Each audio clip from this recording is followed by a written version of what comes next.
Bueno, buenos días. Comenzamos hoy entonces con la serie de charlas de Teleús y Enfermería de este año y ya les hemos enviado a través del chat cuál es el programa que van a hacer. Se va, digamos, a concretar con reuniones quincenales, es decir, semana por medio, que siempre va a ser en este horario y en los días martes. Es decir, que dentro de 15 días nos volveremos a reunir. Esto se los comento porque a veces el link yo lo tengo tarde y no se los puedo acercar con el tiempo que quisiera para que estuvieran todos ya sabiendo cómo nos íbamos a conectar. Pero sí les quiero avisar que, bueno, quincenalmente, los días martes a las 10 de la mañana, nos estaremos reuniendo convocados por los temas que han propuesto desde Teleús y Enfermería. Y hoy en particular se abre un espacio para discutir y hablar sobre la estabilización del paciente crítico. Así que, Gladys, Claudia, si quieren hacer algún comentario. Hola, ¿cómo están, colegas? ¿Cómo andan? Si pueden después en el medio escucharlos para saber quiénes están conectados, eso sería bueno. Les damos la bienvenida, retomando este año. Este año es el año completo, ya terminó, teóricamente está terminando la pandemia. Creemos que ya no va a haber obstáculos para avanzar hasta noviembre corrido. Así que bueno, los vamos a estar esperando martes por medio, cada 15 días, con diferentes temas, que ya el doctor dijo que les mandó la plantilla donde están los diferentes temas y los disertantes. Son todos enfermeros licenciados de la terapia intensiva, polivalente y de la unidad de quemados. Así que espero que les guste, que estén conformes y por supuesto siempre estamos abiertos a sugerencias o temas que contrapongan ustedes. De hecho, la última clase de noviembre es como que no tiene temas, dice cierre solamente, pero si ustedes plantean algún tema, podemos agregar. Así que bueno, si es que podemos hablar de ese tema. Sí, lo que tratamos de hacer ahora es elegir primero, por supuesto, los licenciados con mayor expertise de la terapia intensiva en los temas que creo que les interesa. Les presento el licenciado Fermín, el licenciado Carlitos. Son dos enfermeros de la terapia intensiva UCI 44, que es una terapia polivalente. Y empezamos con el comienzo del ovillo, que es estabilizar el paciente crítico, teniendo en cuenta que no es solo en nuestra terapia, sino en cualquier terapia intensiva y en cualquier lugar, inclusive durante el traslado, son los ejes que uno va a tener en cuenta para poder asistir los nenitos gravemente enfermos. Y un poco el enfoque es centrado en lo que nosotros hacemos habitualmente, pero justamente está abierta la discusión, después que hagan los licenciados la presentación, para que ustedes planteen dudas, cómo lo hacen ustedes, qué cosas creen que tenemos que modificar nosotros, o preguntas que quieran que contestemos. La licenciada Troncoso es la enfermera jefe a cargo de UCI 45 en estos momentos, que es otra de las terapias polivalentes que nos está acompañando. Una cosita les quería comentar. A partir de este año, estas reuniones van a ser grabadas. Antes también eran grabadas, pero solamente podían estar disponibles durante 10 días en la red. Van a ser grabadas, acotadas, digamos, para evitar estas charlas que tenemos antes de la exposición, o el cierre con saludos y demás.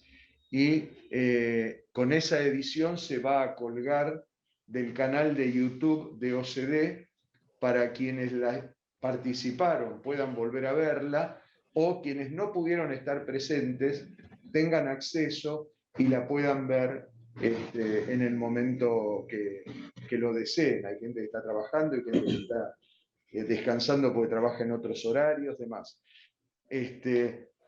Lo enriquecedor de participar de la reunión, de esta charla, es la oportunidad de hacer preguntas y de tener una participación directa. El resto lo verán diferido, digamos. Pero bueno, ese es el comentario que les quería hacer.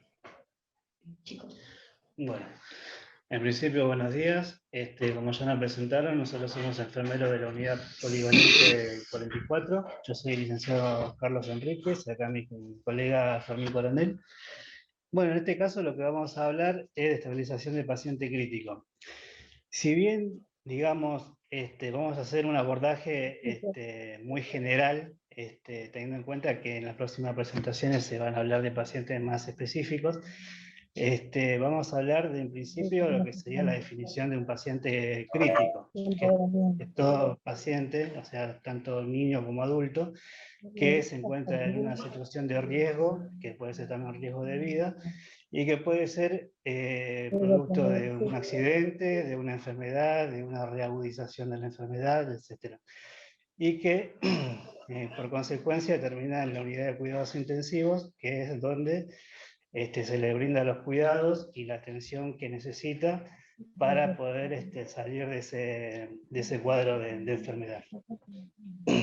Bueno, en principio, para tener una buena estabilización de un paciente, necesitamos un centro donde se encuentre con especialistas y con personal calificado para poder atenderlos. Bueno, al momento del ingreso... Sí. Hay un micrófono abierto. Lo que les pediría es que lo cierren y que lo abrimos cuando quieren hacer una pregunta, porque si no interfiere con lo que estamos hablando desde aquí. Y si pueden prender las cámaras, mejor, así los vemos. Y si pueden prender las cámaras, así nos podemos compartir. Mejor. ¿Sigo? ¿Listo? Sí, sí. Bueno, como estaba mencionando, en la unidad de cuidados intensivos, para poder tener un mejor control del paciente, lo ideal sería contar con un monitor multiparamétrico como para saber en qué situación se encuentra el paciente y si hay que hacer alguna modificación o llamar al médico como para poder solucionar esa situación.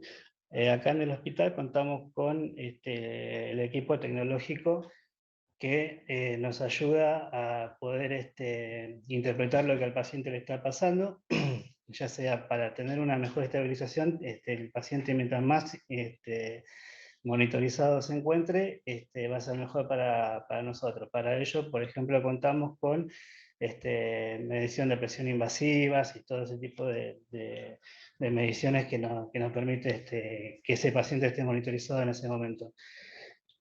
En el caso que el paciente, por ejemplo, esté ventilado, que también la parte de estabilización contar con buenos materiales para trabajar. En este caso, nosotros, por ejemplo, si el paciente está ventilado, estamos trabajando con la cinta de Tensoplast, que nos da mayor seguridad para poder refijar el tubo endotraqueal. Y después, por ejemplo, para estabilizar un paciente politraumatizado, los cuidados serían desde el momento del traslado, verificar que, por ejemplo, venga con la inmovilización cervical, con la cabecera a 30 grados, línea media, y después nosotros contamos con los equipos para poder trabajar con ese paciente en las primeras horas de urgencia para poder estabilizarlo. Es importante también contar con todos los registros para poder mantener una cierta información y de paso también manejar el mismo idioma, así podemos seguir un solo canal de mando para poder solucionar el problema. Acá mi compañero va a hablar ahora, paso la palabra. Bueno, yo en realidad le quería contar lo que nosotros hacemos en la unidad polivalente, independientemente del paciente que tengamos que estabilizar, si sea un politraumatismo, un shock séptico o un estatus convulsivo, independientemente del estado en que llegue el paciente, como decía Carlos, vamos a necesitar conectar al paciente. Por lo general, nosotros en nuestra unidad siempre nos dividimos las tareas para poder hacerlo de la mejor manera. Un enfermero se va a encargar de la monitorización de todo el paciente y el otro se va a encargar de los accesos venosos que puede llegar a tener o va a necesitar el paciente. Independientemente de la gravedad que tenga, ¿no es cierto?, puede requerir o no un acceso venoso central y para eso vamos a estar preparados. Por eso vamos a conectar al paciente con todos los parámetros: frecuencia cardíaca, frecuencia respiratoria, saturometría, tensión arterial invasiva o no invasiva, primeramente. Y después, obviamente, dependiendo del estado del paciente, vamos a ir ahondando en el tratamiento, ¿no es cierto? Si está hipotenso, requiere expansiones, tenemos un acceso seguro, sí o no, y cómo lo vamos a ir reponiendo. Pero independientemente de todo esto, lo importante es que siempre trabajamos en equipo y siempre nos dividimos las tareas y, para poder hacerlo de la mejor manera y de la forma más rápida posible, y así poder evitar perder tiempo y no un enfermero que busque una cosa y el otro otra, y después al mismo tiempo todos buscan lo mismo y el paciente no recibe el tratamiento. Entonces, para eso está, digamos, esta división de tareas y así poder estabilizar al paciente. Luego, obviamente, vamos a seguir con el tratamiento que el paciente requiera, ¿no es cierto? Si requiere inotrópicos, vamos a necesitar un acceso venoso central. Puede ser, si el paciente lo permite, que el médico lo pueda colocar, y si no, vamos a necesitar un acceso intraóseo para poder hacerlo más rápidamente y así poder compensar al paciente mientras se consigue el acceso venoso central, ¿sí? Y obviamente un acceso venoso periférico para poder estabilizarlo, a realizar las expansiones o correcciones si lo necesita. Después, obviamente, vamos a seguir con el tratamiento como dependiendo de lo que necesite el paciente. Pero esta, digamos, es más o menos como nosotros trabajamos en nuestro hospital, y el trabajo en equipo hace que el tratamiento sea exitoso, ¿no es cierto? Carlitos, ¿querés decir algo más? Nada, yo lo que puedo llegar a decir es que, como dice Fermín, el tratamiento el trabajo en equipo optimiza muchísimo los tiempos, no hay más gasto de recursos también de esa manera. Y bueno, eso sería en la primera instancia de la estabilización del paciente. Luego, después, una vez que ya esté estabilizado, ya se puede trabajar con un poquito menos de presión y después empezar a seguir el tratamiento, que sería de mantenimiento para que el paciente pueda salir adelante. Yo lo que quiero agregar, que por ahí los chicos lo dan como obvio, porque bueno, están acostumbrados a trabajar de esa manera, es que todos los implementos que se vayan a utilizar o insumos que se vayan a utilizar en un paciente crítico se preparan previamente, antes de tener el paciente en la unidad. Digamos, nuestras unidades vacías están listas para atender un paciente grave, ¿sí? Por ahí hay que agregar alguna que otra cosa de urgencia, de último momento, pero lo básico está en la unidad del paciente: el respirador, el circuito del respirador, las bombas de infusión, ¿sí? No es que cuando llega el paciente uno tiene que salir corriendo a buscar la bomba de infusión o el respirador, porque bueno, a veces los tiempos apremian, y cuando los sistemas de un paciente están sufriendo, cuanto más tardamos en implementar el tratamiento, más vamos a demorar en recuperarlos. Entonces, la anticipación es clave para poder asistir a este tipo de pacientes, ¿sí? Y bueno, y los 3 ejes que dijeron ellos, que son los más importantes para resumir: uno es la mantención de la vía aérea, digamos, y la permeabilización de la vía aérea y el sostén de la oxigenación, a través de la ventilación o de lo que sea, la administración de líquidos, la implementación de accesos para administrar y reponer líquidos y administrar las drogas que se necesiten, Y la otra, bueno, es la monitorización del paciente, que es fundamental para tomar decisiones clínicas, digamos, más allá de la clínica del paciente. Creo que esos son los 3 ejes a los cuales se refirieron mis colegas. Y bueno, un poco el eje sería, para comenzar el año, ese, ¿no? En donde nos paramos para atender estos pacientes que tenemos todos los días. ¿Sí? La anticipación, la oxigenación, la administración de líquidos y el monitoreo. A veces son las 4 cosas que no hay que olvidar cuando uno, a la hora de atender, independientemente de la patología que tenga el paciente. Van a ver que en el niño gran quemado es igual, nada más que con cuidados específicos del niño quemado. Pero el eje es el mismo. No sé si quieren empezar a hacer alguna pregunta. Yo voy a hacer algunas preguntas porque sí. En mi casa mi mamá me decía Juan el preguntón, aunque no me llame Juan, digamos, pero se sacó la libretita. Sí, la notebook. Esto en inglés se llama notebook. Está bien. La verdad es que uno está muy alerta, digamos, para estabilizar el paciente cuando llega. ¿Sí? Entonces, ahí estamos todos muy armados. Vamos a recibir tal paciente, tenemos esto preparado y qué sé yo. Y en ese momento de recepción hay un momento crítico que involucra, digamos, aspectos de la comunicación.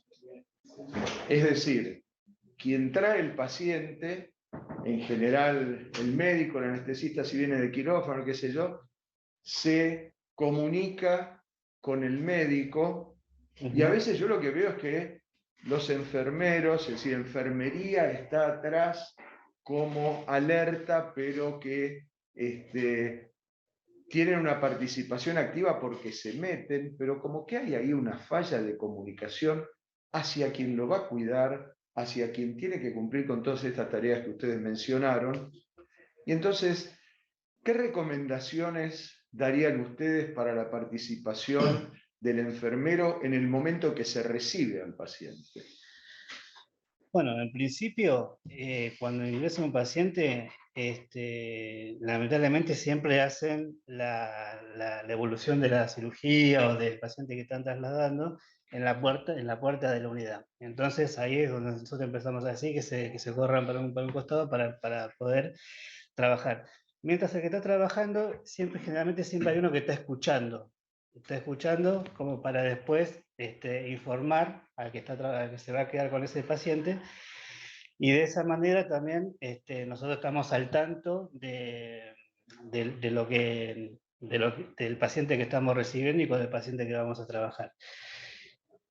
Otra cosa que hacemos nosotros es, con el médico que se va a quedar a cargo de ese paciente, le pedimos que nos cuente personalmente qué cuidados necesita ese paciente, de qué se trató exactamente, de qué se trató la cirugía o por cuál fue el motivo del ingreso, y de esa manera nosotros también ya tenemos cierta información como para poder anticipar ante cualquier evento o para poder estar a la altura de cuidar a ese paciente.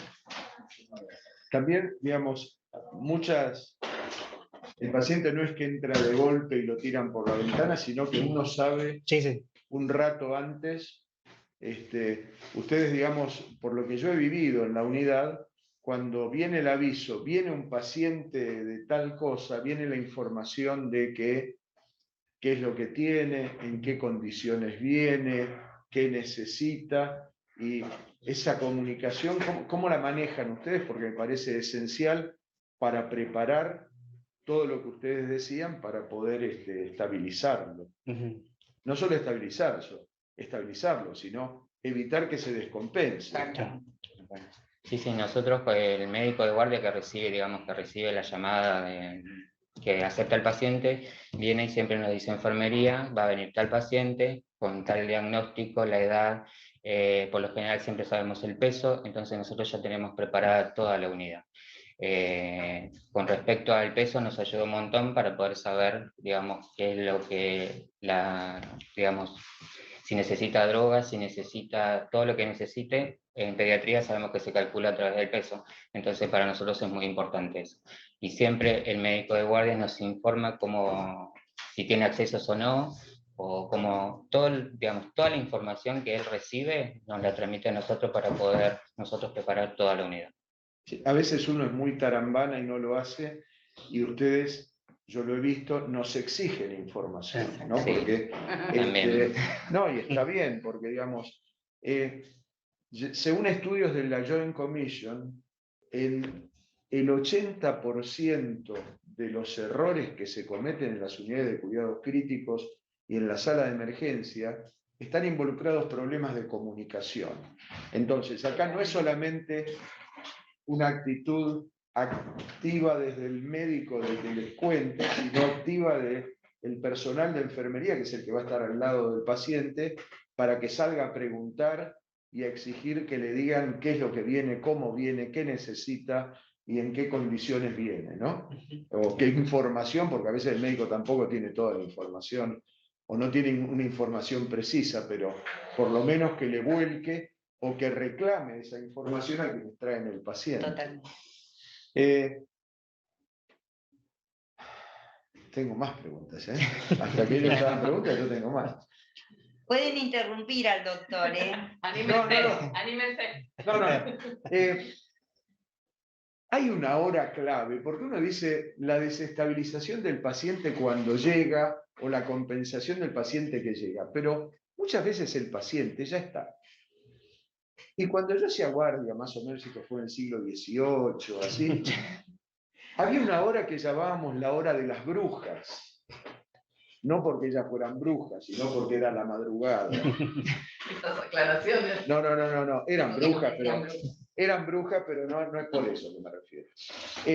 La hora de las brujas. Entonces uno veía que había un momento en que un paciente que estaba estable, pero más o menos crítico, llegaba la hora de bañarlo, o la hora de cambiar la sábana, o la hora de...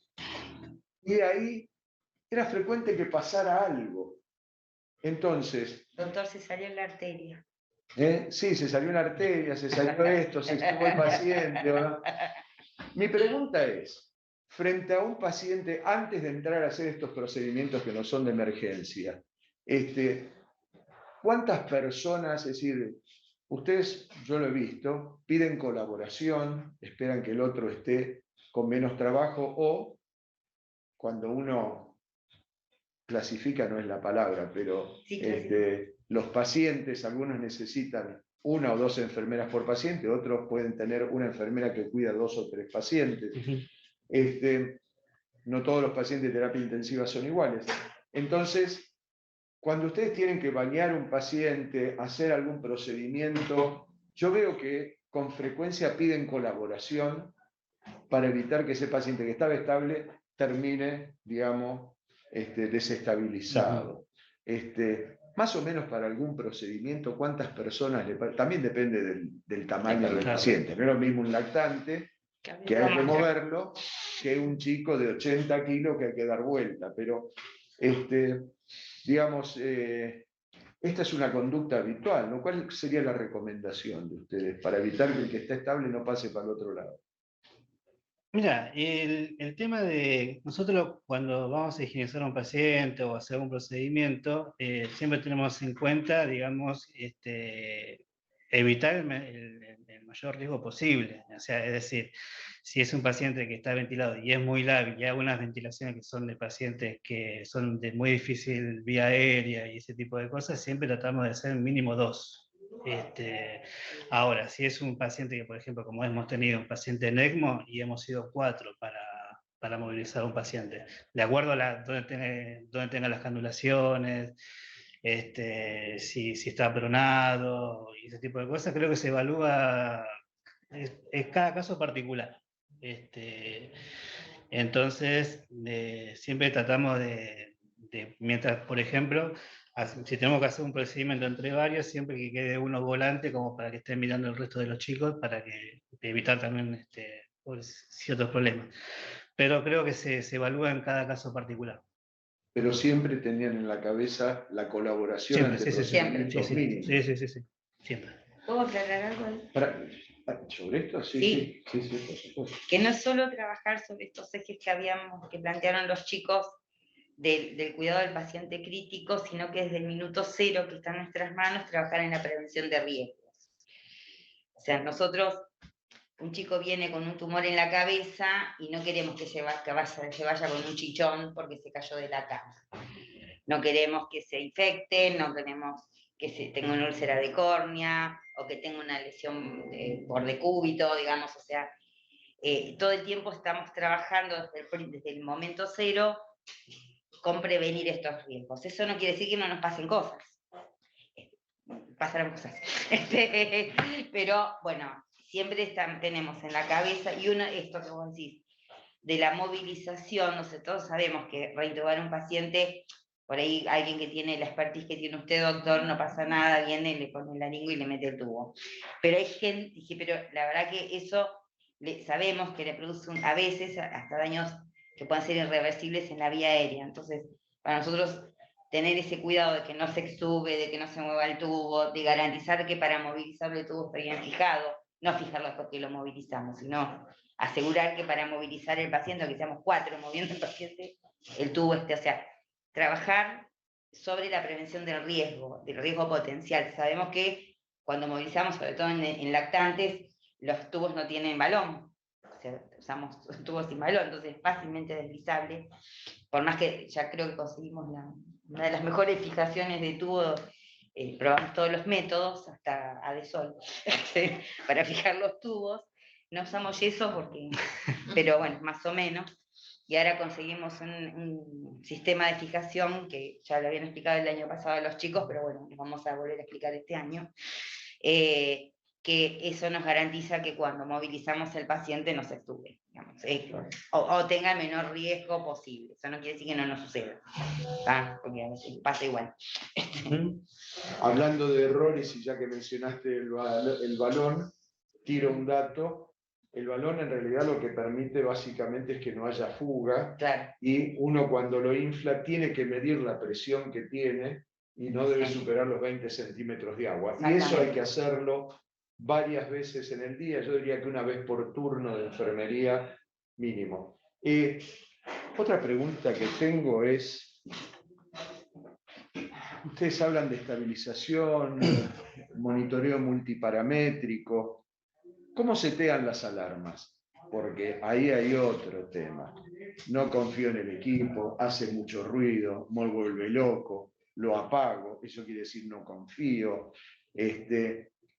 ¿Cuáles son los criterios, digamos, para el seteo de las alarmas y asegurarnos que el paciente está adecuadamente controlado? Porque si no, tenemos que tener a alguien mirando permanentemente el aparato, y eso es imposible, aún teniendo central de monitoreo. ¿Qué criterios usan para el seteo de las alarmas? ¿Qué porcentaje por encima del valor deseado o por debajo? ¿Cómo se manejan con eso? Bueno, nosotros, digamos, dependiendo de la edad, obviamente, dependiendo si es un niño, o si es un lactante, si es un niño o es un adolescente, vamos a setear las alarmas dentro de los parámetros normales, con un 10 o un 10% más o más y menos, digamos, como para tener una, digamos, ¿cómo se llama? Una pauta de alarma. Una pauta. Pero obviamente si el paciente maneja valores, digamos, que superan lo normal, lo vamos a setear también dependiendo de eso.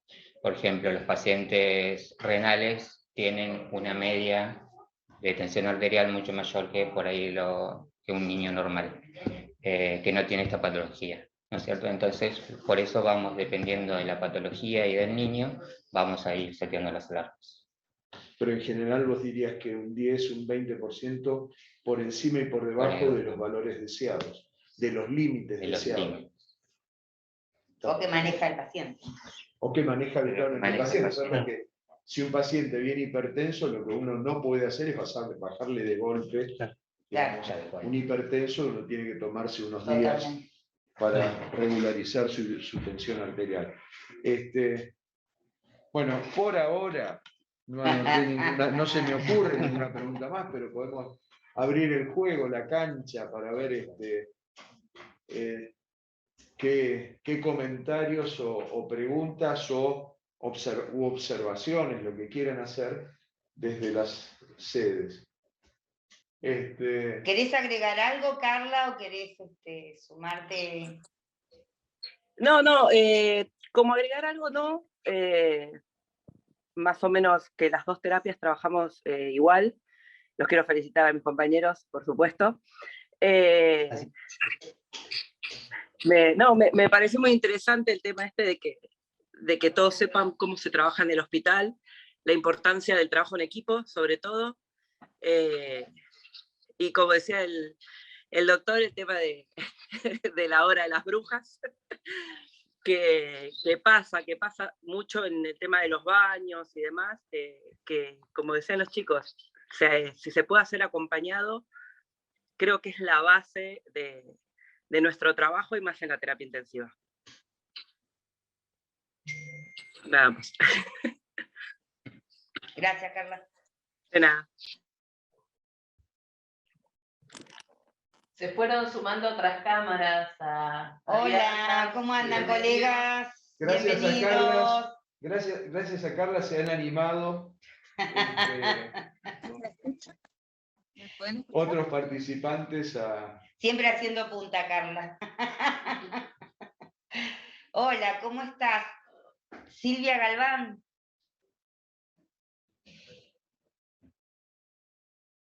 Oh, se paralizó. Quedó congelada.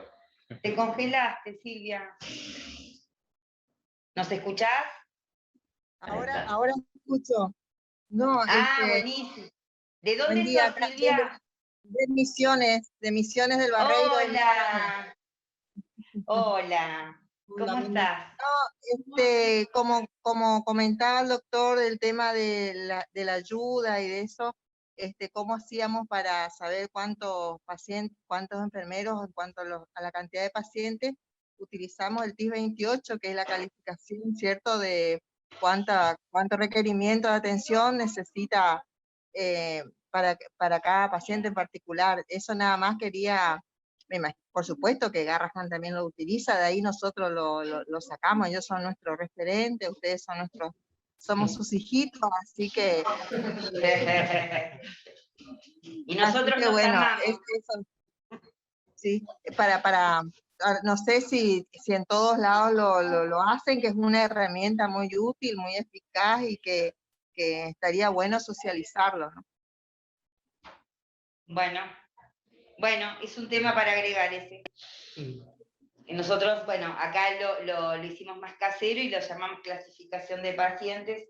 En función de la demanda de asistencia, los clasificamos por letras y, al principio era A, B, C, D y se nos fueron complejizando más que los pacientes, inventamos el AA. Les prometemos que el AAA no lo vamos a implementar. Nos quedamos en el AA, que es el paciente más crítico, y eso determina la relación enfermero-paciente. Gracias por tu aporte, Silvia, la verdad que eso no le íbamos a hablar hoy, pero está perfecto que lo traigamos porque estos son temas de enfermería y a veces el AA es por momentos, o sea, nosotros trabajamos en función de del tiempo que demanda en determinados momentos el paciente. No toda la vida es un AA, sino que hay momentos en que requiere, como dijeron los chicos, 4 enfermeros para movilizar por el tipo de criticidad que tiene y de la intervención de la criticidad de la intervención de enfermería que requiere,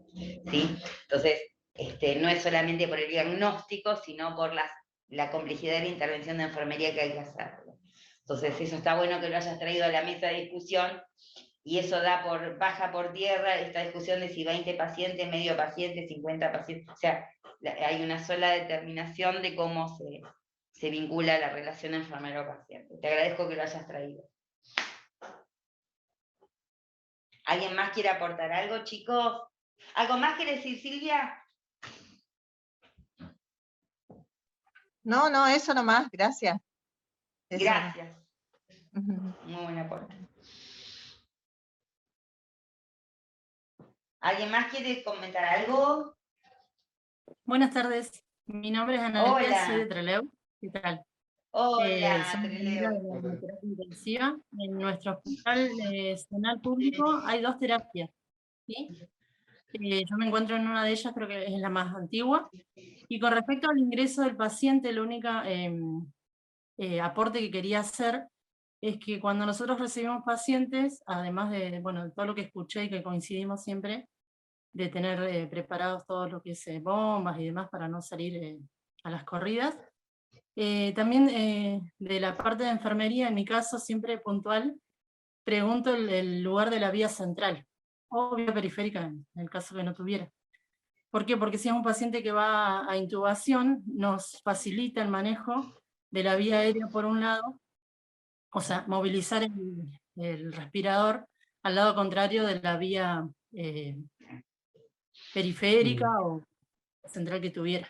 Así que eso me parece importante porque nos facilita el manejo en la urgencia, en el ingreso, y bueno, la enfermería puede trabajar de forma cómoda junto con el médico. Ese era el aporte que quería hacer, nada más. Muy buena la charla. Muchas gracias.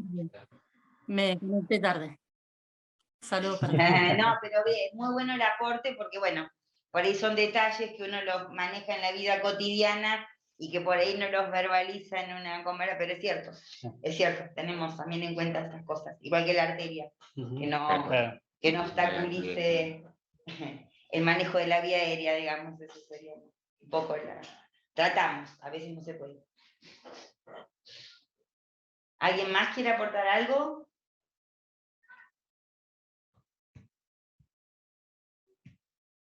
Yo voy a hacer una pregunta a todos. ¿Cómo hacemos para acceder a la charla, a la grabación de la charla?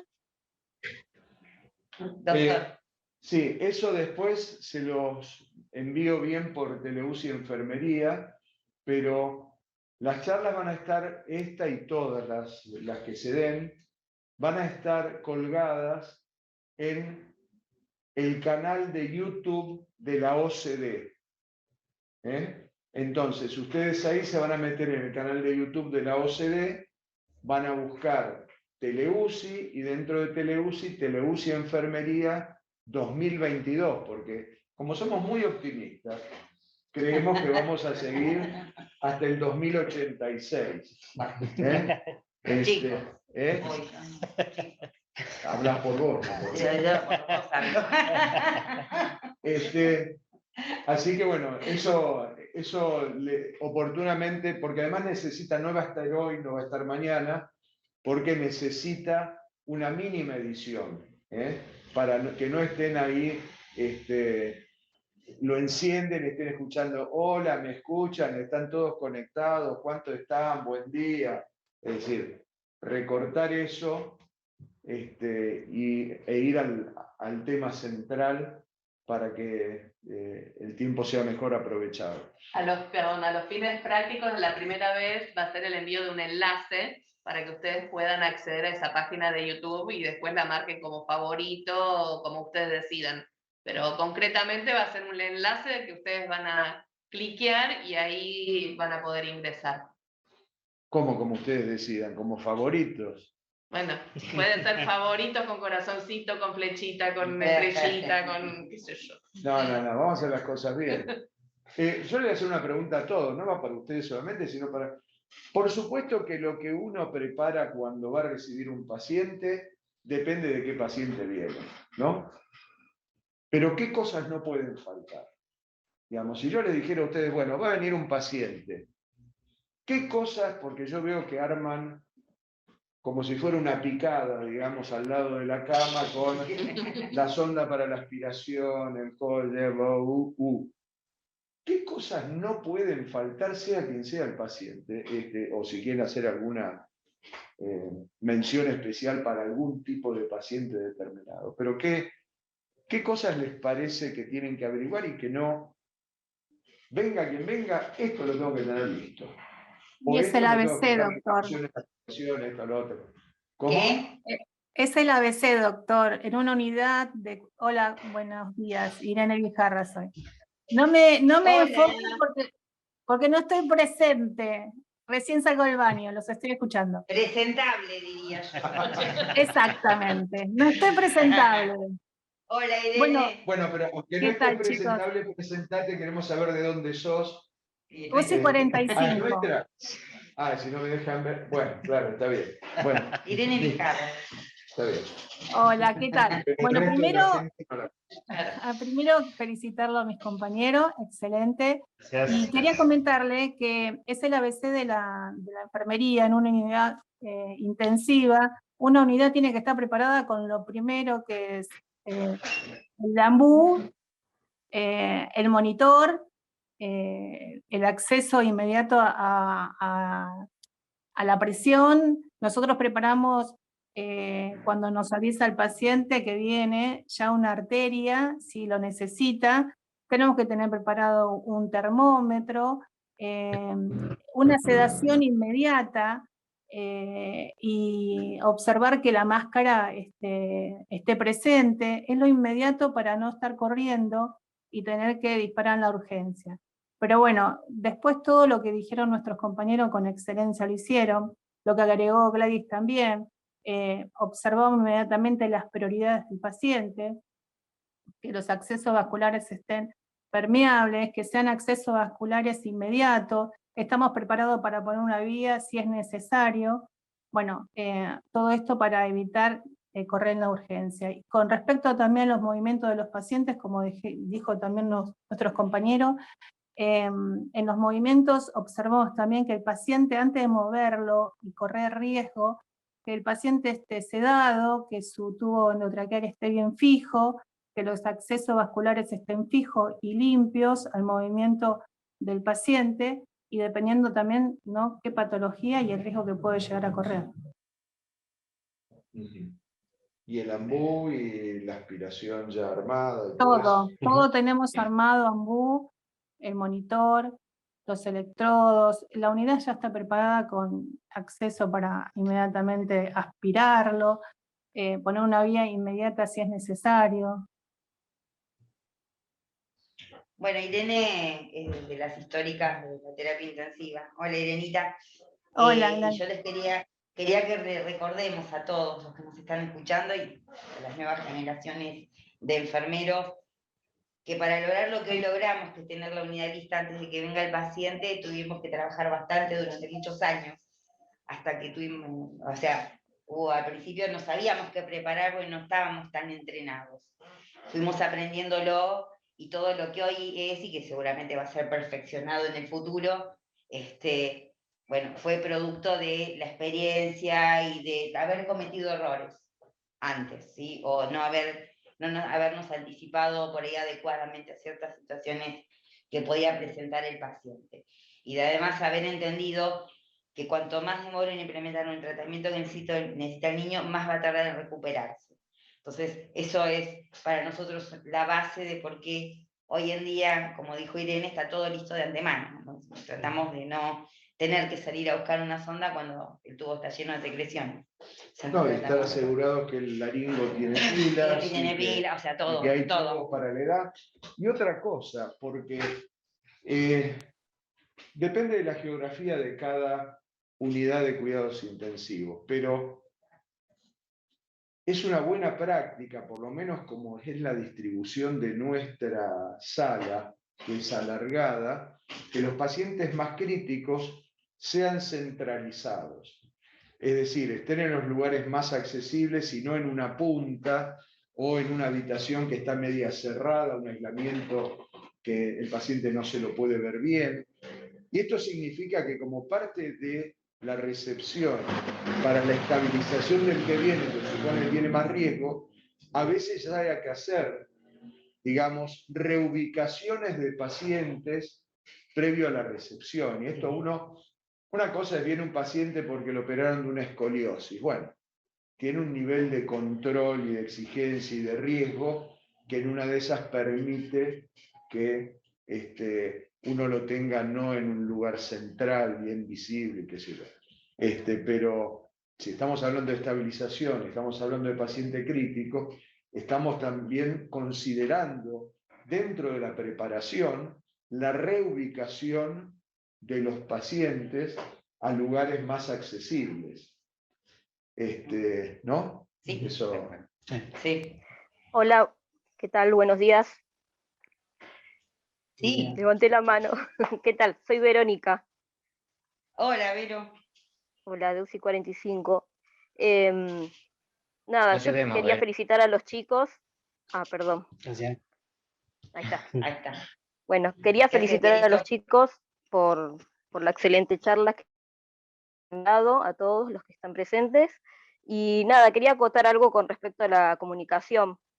Que, por ejemplo, generalmente nosotros a la tarde somos los que más recibimos ingresos, y lo que por ahí ayuda el tema de la comunicación es que cuando nos dan los datos, poder ubicar el paciente, depende de la criticidad que tenga, si va centralizado, si va un poco al lateral, nos permite, digamos, todo lo que fluye la comunicación. Después lo otro también que hacemos, por ejemplo, es cuando recibimos el paciente, la persona que cada uno es como que toma una parte del paciente y vamos haciendo en conjunto, que es lo que comentaron los chicos, que se hace todo grupal, digamos. Todo están, digamos, por sectores, digamos, del paciente, no sé si me explico. Y otra cosa es que hay una persona, una de los enfermeros, que se encarga de tomar los controles, de estar con el chasis, y ese es el que está con los médicos y con, por ejemplo, cuando viene de quirófano, recibiendo información, preguntando si necesitamos algo. Y es el que después comenta a los demás enfermeros cómo vino ese paciente. Por ahí eso también está bueno, que es lo que venimos haciendo y que nos funciona, de la persona que está tomando los datos, bajando los controles, escuchar y quedarse al lado de los médicos y de la persona que trae al paciente. Eso es lo que quería acotar. Muy bien, gracias, Benito. Perfecto. Bueno, ¿alguien más quiere? Hola, ¿cómo estás? ¿Nos escuchás? Tal vez puede ser interesante que más allá de hacer una pregunta, algún aporte, hay cámaras apagadas y prendidas de distintos lugares del país. Si quieren decir desde dónde se están conectando, ya gente de Trelew, de Misiones, de Buenos Aires han hablado, a lo mejor hay algún otro punto geográfico del país, como para saber quiénes somos los que estamos conectados. Hay alguien escribiendo en el chat que es de Comodoro Rivadavia. Quizás no se ve desde ahí. Hola. Gracias, Carla, por avisarnos. No, nosotros acá no tenemos acceso Al al chat. chat, pero podría, a ver, me voy a conectar yo con mi celular. ¿Querés hacernos una consulta, Si quiere, Comodoro? ¿Cómo te llamas? Luis se llama el señor. Y ahí escribió alguien más. Ay, no llegué a leer de dónde era. ¿Querés hacernos alguna consulta, Luis? ¿O querés plantearnos algo? A través del chat, si no se puede a través de Comodoro. Tiene micrófono cerrado él. Tenés que abrir el micrófono, Luis. Ahí está. ¿Ya me escuchan? Ahora sí, Luis. ¿De ¿De qué hospital sos, Luis? ¿Cómo? Perdón. ¿De qué hospital sos? De la terapia de niños del hospital regional. Ah, yo estuve hace unos años ahí.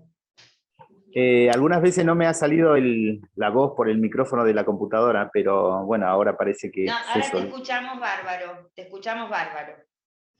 Sí, me parecía interesante, bueno, es simplemente un comentario, cuando comenzó el doc a hablar sobre la importancia de la comunicación. He tenido acceso a un material de española que habla de la importancia de la comunicación en dos aspectos. Primero, desarrollar uno como persona, para luego ese aprendizaje trasladarlo al equipo de salud. Y ítems muy interesante que ayuda un poco a que el trabajo en equipo obviamente salga salga mejor, ¿no? Porque bueno, si no nos comunicamos, seguramente vamos a tener muchos obstáculos para avanzar. Así que eso simplemente el comentario. Bueno, muchas gracias Luis por tu aporte. Espero que te sigas conectando el resto del año.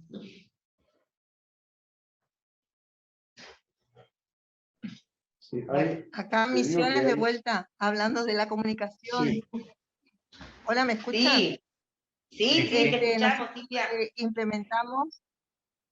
implementamos desde el año pasado la técnica SBAR, no sé si han escuchado de eso, en cuanto a la transmisión ¿cierto?, de la información a través del comité del área de calidad. Se implementó en todo el hospital la técnica SBAR justamente para que no haya fuga de información, para que la información llegue bien y lo adaptamos a cada servicio, o sea, a cada servicio en el office de enfermería, al lado del teléfono, porque muchas veces también esta falta de comunicación no solamente es en el pase de guardia, sino en la solicitud de turnos, en confusiones de pacientes, confusiones. Entonces, con esta técnica se disminuyó algunos errores que teníamos, que es bueno, ¿cierto?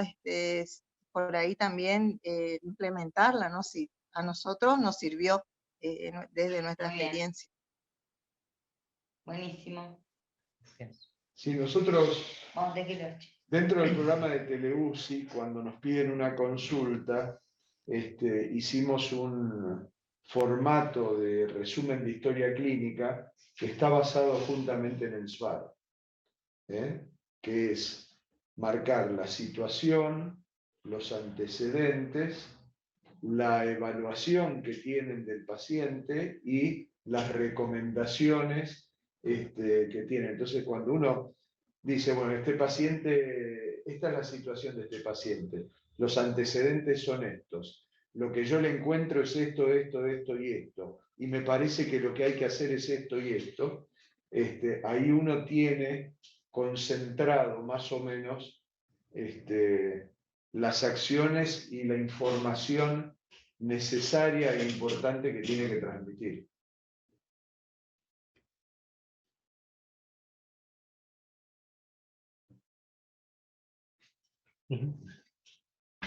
Creo que ya está. Bueno, hay 18 lugares conectados, eso les quería comentar, y no, en el chat no, por lo menos yo no encuentro Bueno. otras preguntas ni nada, así que... Bueno, nos despedimos hasta dentro de 2 semanas. Nos vamos a encontrar con el tema que sigue, que ya no me acuerdo cuál es, pero bueno, no importa, ya lo vamos a publicar en el chat otra vez. Ya te lo digo. Y bueno, la verdad les agradezco un montón a todos los que se conectaron, incluidos el interés de nuestros colegas del hospital, porque nos enriquece mucho más el intercambio con nuestros colegas del interior, que por supuesto son muy bienvenidos y bueno, y la idea es justamente mantener volviendo a la comunicación, manteniendo la comunicación para hacer el intercambio. Nunca nosotros nos vamos ni sentimos que podemos ponernos en maestros sino poder compartir lo que aprendimos y lo que estamos aprendiendo, saber que para hacer lo que hacemos hoy cometimos muchos errores previamente o no hemos priorizado de la manera que priorizamos hoy. Y bueno, y la idea es de todo el año va a ser justamente que aquel nene que viene con un tumor en la cabeza no se vaya con una cosa que agreguemos nosotros porque no pudimos manejar su situación de prevención de riesgo, ¿sí? Eso para nosotros es fundamental. Por esa razón, acá me alcanzó el doctor del temario, justamente la semana que viene va a estar... en 15 días. En 15 días va a estar el tema de medidas de prevención de infecciones intrahospitalarias y aislamientos, y nadie más que Mirta Carbonaro en este hospital, es la licenciada, es la supervisora en control de infecciones de nuestro hospital, que ustedes saben, nos dice, yo a veces digo una guarangada, no la voy a decir acá porque somos muchos, pero si Mirta nos dice que colguemos de dedo gordo a un nene para que no se infecte, nosotros salimos corriendo y lo colgamos del dedo gordo, porque creemos que ella, no importa, que ella en estos momentos es la palabra oficial para prevenir infecciones, y la verdad que el Servicio de Control de Infecciones nos ayudó un montonazo. Para nosotros antes tener una infección asociada a catéter era una cosa natural, decíamos, pues cultivaste la punta del catéter, hoy nos queremos matar cuando aparece una infección asociada por catéter, porque pasamos de tener 60 entre las dos terapias de infecciones al año, inclusive en una de las terapias durante un tiempo determinado, meses, de tener 0 infecciones asociadas a catéter. Más de un año. Más de un año.